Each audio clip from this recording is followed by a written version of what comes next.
Isa sa mga irereklamo ng mga pasahero na sumadsad na eroplano sa Davao International Airport ang umano'y pagpapanik ng mga flight attendant at cabin crew. Kaya naman iminumungkahi ng Civil Aviation Authority of the Philippines na isailalim sa training at pakuhanin din sila ng lisensya. Yan ay para handa rin sila sa anumang mangyari. Narito po ang report ni Chino Gaston.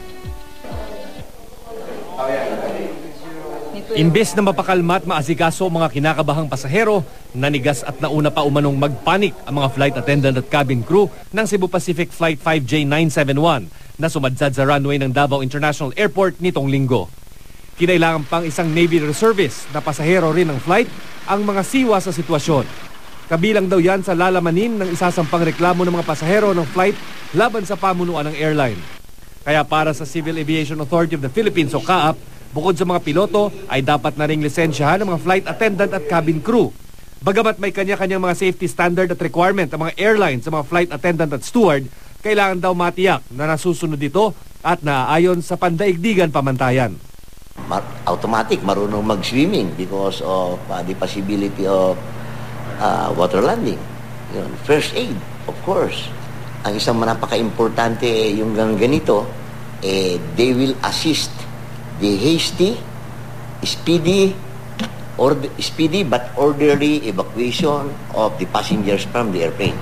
Sa ibang bansa nga raw, gaya ng Amerika, kailangang mag-apply muna ng lisensya mula sa Federal Aviation Authority o FAA ang lahat ng flight attendant. Ang FAA rin ang inaatasang mga siwa sa kanilang training. Binabalangkas pa raw ng CAAP ang mga patakaran para rito. Hindi naman daw tutol ang Flight Attendants and Stewards Association of the Philippines o FASAP sa pagkakaroon ng lisensya para sa kanilang mga kasapi. Katunayan, may certification nga raw sila mula sa International Civil Aviation Organization. Pabor daw sila sa anumang hakbang na layong mapaganda at mapatibay ang profesionalismo sa kanilang industriya.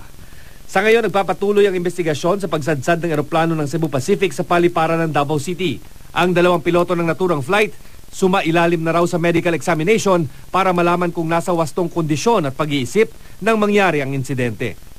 Everybody knows that we should be responsible and accountable for our actions. Kasi we deal with safety and lives and damage to property. Chino Gaston, GMA News.